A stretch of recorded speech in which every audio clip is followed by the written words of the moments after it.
오늘 우리들에게 주시는 하나님의 말씀 보겠습니다. 하나님의 말씀은 로마서 6장 12절부터 23절까지의 말씀이고요. 제가 가지고 있는 성경으로는 신약 247페이지에 있습니다. 로마서 6장 12절부터 23절까지의 말씀을 제가 한 절 그리고 여러분들이 한 절 교독하도록 하겠습니다.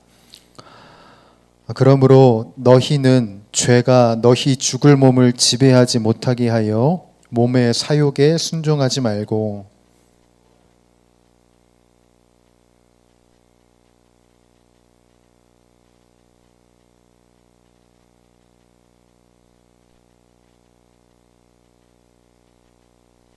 죄가 너희를 주장하지 못하리니 이는 너희가 법 아래에 있지 아니하고 은혜 아래에 있음이라.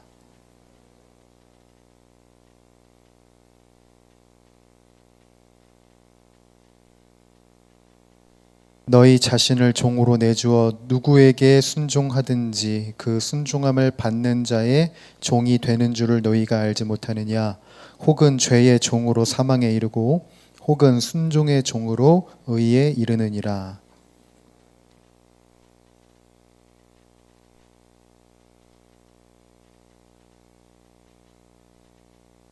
죄로부터 해방되어 의에게 종이 되었느니라.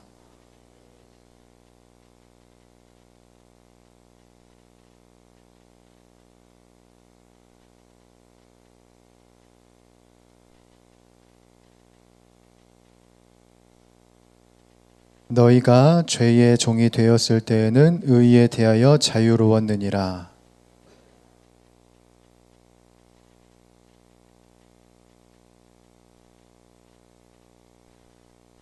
그러나 이제는 너희가 죄로부터 해방되고 하나님께 종이 되어 거룩함에 이르는 열매를 맺었으니 그 마지막은 영생이라. 함께 읽겠습니다. 죄의 삭은 사망이요 하나님의 은사는 그리스도 예수 우리 주 안에 있는 영생이니라. 아멘. 말씀 앞에 우리의 고백을 하나님께 올려드리도록 하겠습니다. 이 성경은 하나님의 말씀입니다. 이 성경이 말하는 내가 나 자신입니다. 성경이 가졌다 하면 가진 것입니다. 성경이 할 수 있다면 하는 것입니다. 지금 하나님의 말씀을 들으려고 합니다. 아주 진실하게 고백합니다. 나의 가슴이 활짝 열렸습니다. 저에게 말씀하여 주십시오. 아멘. 오늘 말씀을 가지고 신앙인 하나님의 의의 무기라는 제목으로 오늘 하나님의 은혜 나누려고 합니다. 신앙인 하나님의 의의 무기입니다. 제가 올해 12월 25일 성탄절이 좀 유난히 기대가 돼요. 왜 기대가 되냐면 주님이 오시는 때 예수 그리스도를 축복하고 예수 그리스도의 오심을 기대하는 때이기도 하지만 둘째가 태어나는 때예요. 예, 저의 둘째가 12월 25일이 예정일입니다. 예, 그래서 이제 한 10주 정도 됐거든요. 애가 이제 뱃속에 있은 지 10주 정도밖에 되지 않았는데 많은 분들이 되게 좋아해 주셨어요. 특히나 이제 우리 부모님이 너무나도 이제 기뻐해 주시면서 잘 됐다라고 이야기를 해 주셨고, 저나 이제 아내도 굉장히 기쁘고 뿐만 아니라 제 딸이 그렇게 지금 기대를 하고 있어요. 동생이 생긴다는 기쁨도 있고, 이제 우리 가족이 짝이 맞다. 이제 3명이라서 짝이 안 맞았는데 아빠도 이제 짝이 맞을 것이다. 그러면 그 전에는 나랑 짝이 아니었던 거야. 네, 그래서 이제 기대를 갖고 있어요. 뱃속에 있는 애가 10주밖에 되지 않았고 이제 뭐 10cm 남짓밖에 되지 않거든요. 그런데 그 애가 참 많은 사람에게 기쁨이 되기도 하고 기대가 되기도 해요. 저는 이렇게 이야기를 하고 싶어요. 사람은 존재만으로도 영향력을 끼쳐요. 그 사람이 크든지 작든지 간에 그 사람은 영향력을 끼칩니다. 그 영향력이 크든지 작든지 나라고 하는 사람은 반드시 내 주변 누군가에게 영향력을 끼치는 사람이라는 거예요. 이것을 예수님께서는 굉장히 진작부터 우리들에게 말씀하셨는데 이런 말씀이 있습니다. 너희는 세상의 소금이다. 마태복음 5장 13절에 너희는 세상의 소금이다 라고 예수님께서는 우리들에게 말씀하셨어요. 여러분, 소금은 어떤 존재입니까? 소금은 그 존재 자체로 맛을 내는 존재예요. 그렇죠? 세상에 맛을 내지 못하는 소금이 없듯이 사람은 반드시 주변에 영향을 끼치는 존재라는 것을 이미 예수님께서는 우리들에게 이야기를 하셨다는 것이죠. 그런데 여기에서 주요한 포인트가 있어요, 여러분. 나라는 존재가 맛을 내는 존재인가? 아니면 너무 짜게만 해가지고 버리게 되는 존재인가? 이런 우리는 한번 생각을 해볼 필요가 있어요. 우리들은 부정적인 영향력을 끼칠 수도 있고 긍정적인 영향력을 끼칠 수도 있어요. 우리가 그래요. 여기에서 이제 지난주 말씀이랑 좀 연결해서 제가 이야기하고 싶은 것은 뭐냐면 의지라는 키워드를 우리들은 잘 기억을 해야 돼요, 여러분. 의지. 나의 의지가 지금 무엇을 향해 가고 있는가? 나의 의지가 지금 어떻게 작동되고 있느냐. 여러분, 이 의지가 어떻게 작동되고 있느냐에 따라서 이 영향력의 성격도 완전히 바뀔 수 있는 거예요. 그래서 여러분들, 우리들은 의지를 잘 생각을 해봐야 돼요. 오늘 우리가 이 말씀을 봤는데 12절에서 13절 말씀을 여러분 한번 다시 읽어볼게요. 자, 여러분 성경의 12절 13절입니다. 시작. 그러므로 너희는 죄가 너희 죽을 몸을 지배하지 못하게 하여 몸의 사욕에 순종하지 말고 또한 너희 지체를 불의의 무기로 죄에게 내주지 말고 오직 너희 자신을 죽은 자 가운데서 다시 살아난 자 같이 하나님께 드리며 너희 지체를 의의 무기로 하나님께 드리라. 아멘. 사도 바울이 우리가 가지고 있는 이 의지의 중요성을 좀 진지하게 고민할 수 있도록 하나의 단어를 가지고 와요. 그 단어가 뭐냐면 13절에 있는 무기라는 단어입니다. 하나 좀 예를 들어볼게요. 우리가 과일을 깎는 칼, 과도라는 게 있습니다. 그렇죠? 근데 이 같은 과도라도 엄마가 잡을 때와 도둑이 잡을 때는 쓰임새가 달라져요. 그렇죠? 엄마가 잡을 땐 그 과도가 어떻게 돼요? 정말 과일을 깎아요. 과일을 깎는 데 쓰여지게 되는데 도둑이 그 과도를 잡으면 어떻게 되나요? 반드시 누군가를 해야 할 생각을 갖고 잡고 그것 때문에 누군가가 해침을 받아요. 예. 여러분, 무기도 마찬가지예요. 그 무기를 어떤 의지를 갖고 이용하느냐에 따라서 무기의 성격이 완전히 달라질 수가 있어요. 예. 그래서 오늘 본문에는 우리에게 불의의 무기가 있고 의의 무기가 있다라고 설명을 합니다. 자, 불의는 뭐냐면 헬라어로 아디키아라고 합니다. 아디키아라고 하는데 이것의 의미는 부정함, 사악함, 불법, 불공평이라는 의미가 있어요.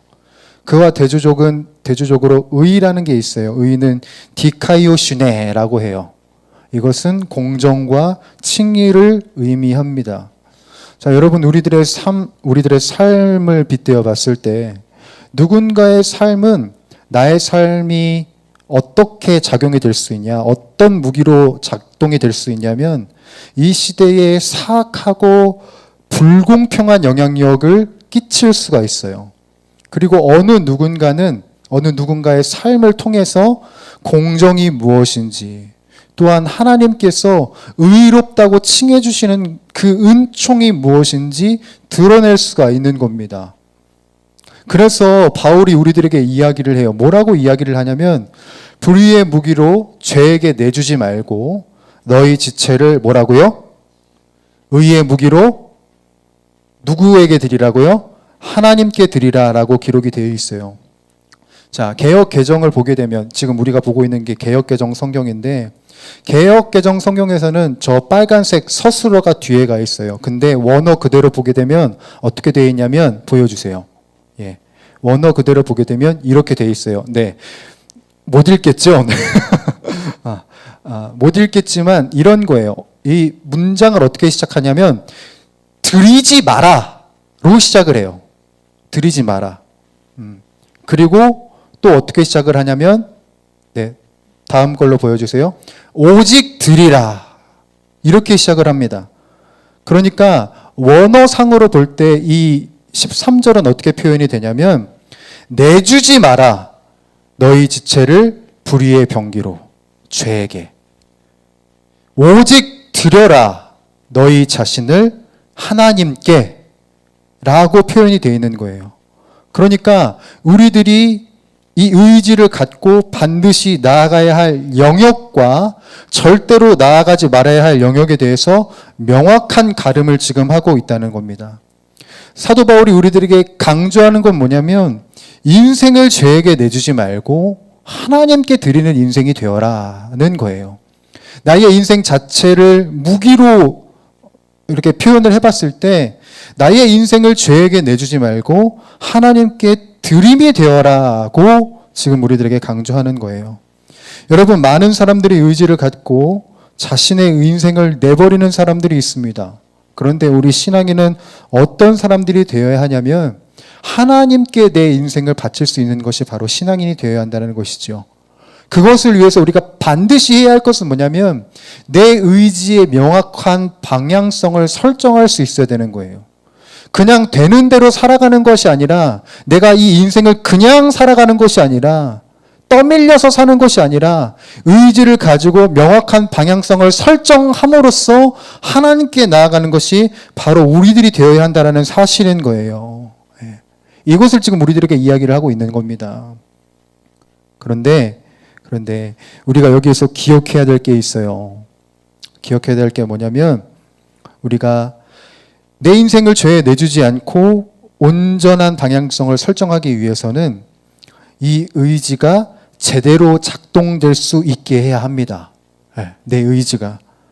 사실 이게 의지만으로는 안 되고요. 무엇인가가 더 요구가 된다는 거예요. 자, 예를 들어보죠. 제 딸이 재작년에 그 킥보드를 저한테 요구했어요. 아빠, 킥보드가 너무 타고 싶어요. 의지가 충만한 거예요. 막 타고 싶은 그 의지가. 그래서 사줬어요. 예, 사줘서 이제 줬는데 얘가 의지는 있는데 제대로 탈 수 있었을까요? 없었을까요? 제대로 못 타요. 예, 막 힘을 쓰고 막 이렇게 밀어보려고 하는데 안 되는 거예요. 직진만 할 수 있고 커브가 안 되는 거예요. 그래서 쭉 가다가 멈췄다가 다시 뒤로 돌아서 쭉 가다가 멈추고 그거를 계속 반복하고 있는 거예요. 그래서 제 딸에게 예나야 이렇게 틀어. 이렇게 틀면 돼. 틀면은 너 안 멈추고 이렇게 계속 탈 수 있다? 그랬는데 얘가 처음에 뭐라고 말하냐면 아니야. 내가 하는 게 맞아. 의지가 팽배해가지고 내가 하는 게 맞다 그러는 거야. 근데 이제 계속 해보다 보니까 본인도 힘들거든요. 본인도 힘들어요. 그래서 아빠가 말한 대로 한번 조금씩 방향을 틀어보는 거예요. 그랬더니 커브가 되거든. 그러면서 이제 멈추지 않고 커브를 틀면서 계속 자유자재로 킥보드를 타는 거예요. 결국 내가 말한 대로 했더니 잘 타게 됐어요. 여러분, 의지만으로는 사실은 할 수가 없고요. 우리가 이 인생을 이 의지가 제대로 작동될 수 있도록 선행돼야 할 게 반드시 필요해요. 이 선행돼야 할 것이 뭐냐면 바울이 오늘 우리들에게 설명을 했어요. 우리들에게 강조되는 덕목은 뭐냐면 순종이에요, 여러분. 순종. 그냥 내가 의지만 갖고 있을 것이 아니라 하나님께 순종을 먼저 선행을 하는 것이 우리들에겐 필요해요. 자, 여러분 한번 12절 볼게요. 12절. 자, 여러분 성경 12절이에요. 시작. 그러므로 너희는 죄가 너희 죽을 몸을 지배하지 못하게 하여 몸의 사욕에 순종하지 말고. 자, 쭉 내려와 보세요. 16절. 자, 16절 읽어봅니다. 시작. 너희 자신을 종으로 내주어 누구에게 순종하든지 그 순종함을 받는 자의 종이 되는 줄을 너희가 알지 못하느냐? 혹은 죄의 종으로 사망에 이르고 혹은 순종의 종으로 의에 이르느니라. 아멘. 여러분, 이 순종의, 지금 성경이 여러분 거라면 좀 체크를 해두세요. 이 순종은 헬라어로 휘파쿠오라고 해요. 이 휘파쿠에는 어떤 의미가 있냐면 주의 깊게 듣다, 유의하다, 궁극적으로 따르다 라는 뜻이 있어요. 근데 이 의미 저변에 깊이 깔려있는 인식이 있어요. 그게 뭐냐면 이거예요. 나는 당신의 말을 들어야 합니다. 나는 당신 아래에 있습니다. 나는 당신의 말을 들어야 합니다 라는 인식이 저변에 깔려 있는 거예요. 그래서 주의 깊게 듣고 유의하고 궁극적으로 따르는 것이죠. 그래서 여러분, 우리가 성경을 보게 되면 16절 이후에 어떤 표현이 나오냐? 종이라는 표현이 계속 나와요. 16절 아래 보게 되면 계속 종이 나와요. 여러분, 종은 뭔가요? 종은 둘로스라고 하거든요. 이 둘로스는 노예입니다. 노예인데 어떤 노예냐면 명령에 무조건적으로 반응해야 하는 자예요. 명령에. 주인이 말하는 것에 무조건적으로 반응을 해요. 주인의 말에 철저하게 반응을 하는 사람이 이 둘로스라는 겁니다.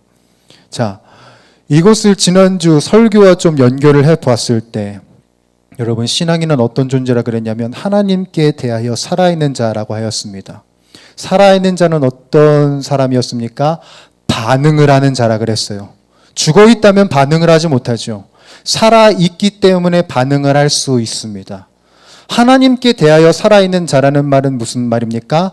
하나님께 반응하는 자라는 거예요. 하나님의 말씀에 철저하게 반응하고 그분의 말씀에 기꺼이 반응하는 자가 누구냐? 종인 거예요. 종. 둘로스가 바로 그런 의미를 갖고 있습니다. 제가 이 순종 그리고 종을 이제 이 낱말을 보게 되면, 이 단어를 보게 되면 꼭 생각나는 구절이 있는데 사무엘상 15장이에요, 여러분. 사무엘상 15장 22절인데 이 말씀은 좀 유명하죠. 함께 읽어볼까요? 시작.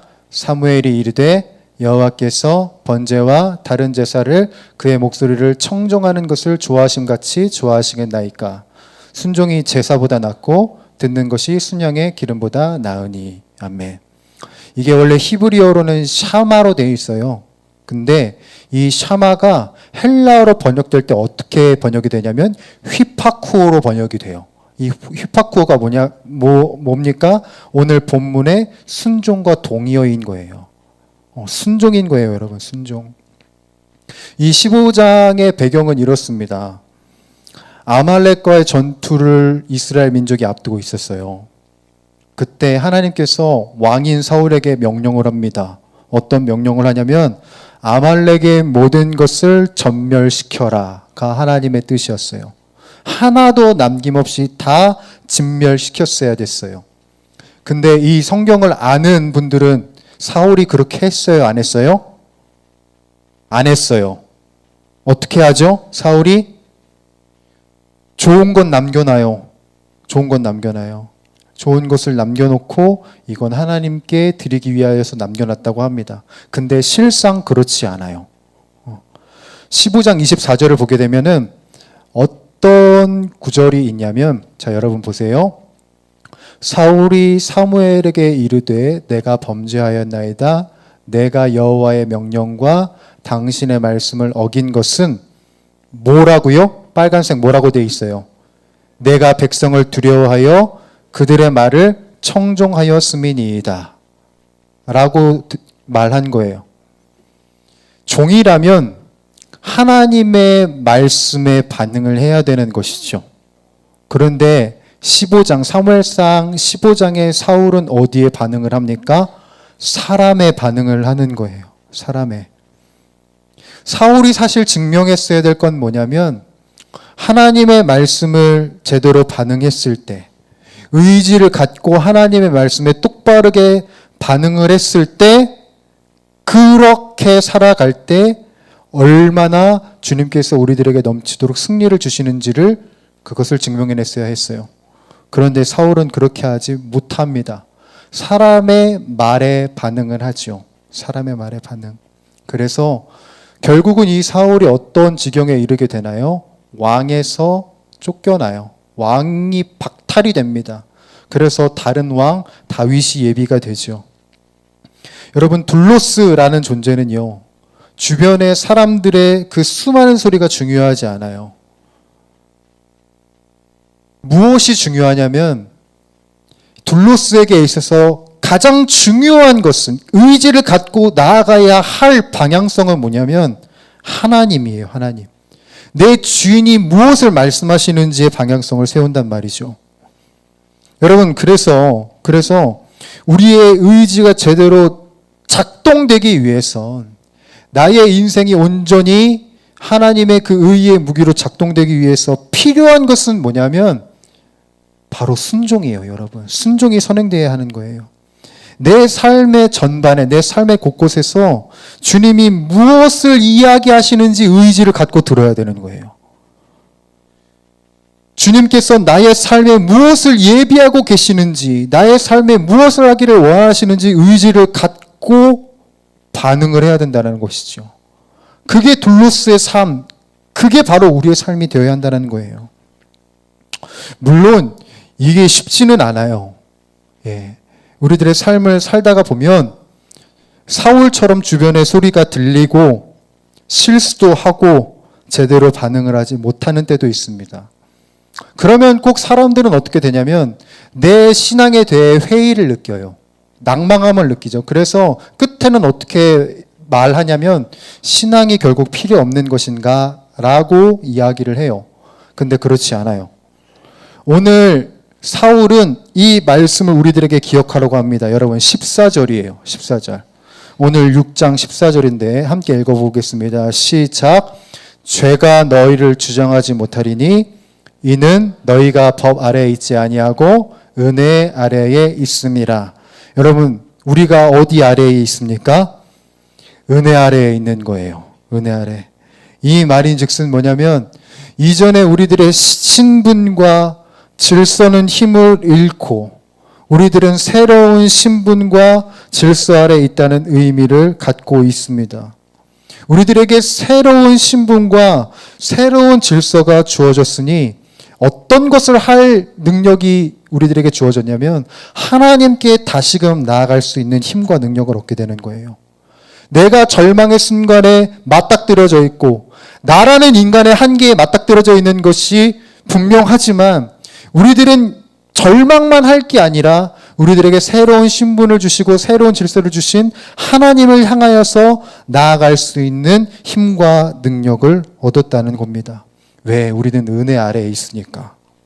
그래서 우리의 인생을 죄에 내주지 않고 하나님께 온전히 드릴 수 있는 저와 여러분들이 되기를 간절히 소원합니다. 혹여 우리들이 삶을 살면서 불의의 무기가 되었을지언정 낭망하지 말고 다시 주님께로 돌아오십시오. 왜냐하면 우리 위에 있는 건 죄가 아니라 바로 하나님의 은혜가 있으니 하나님의 은혜 안에 온전히 속하여 주님께 돌아가고 의지를 다하여 하나님께로 달려나가는 저와 여러분들이 되기를 간절히 소원합니다. 오늘 본문 말씀의 제목을 다시 여러분들에게 말씀을 드립니다. 신앙인은 하나님의 의의 무기입니다. 여러분들이 어디에 있는지 기억하세요. 여러분들은 하나님의 손에 있습니다. 그것을 잊지 마십시오. 은혜 아래에 있습니다.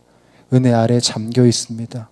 이것을 놓치지 않는 의의 무기된 우리 에바다 청년들이 되기를 간절히 소원합니다. 기도하겠습니다.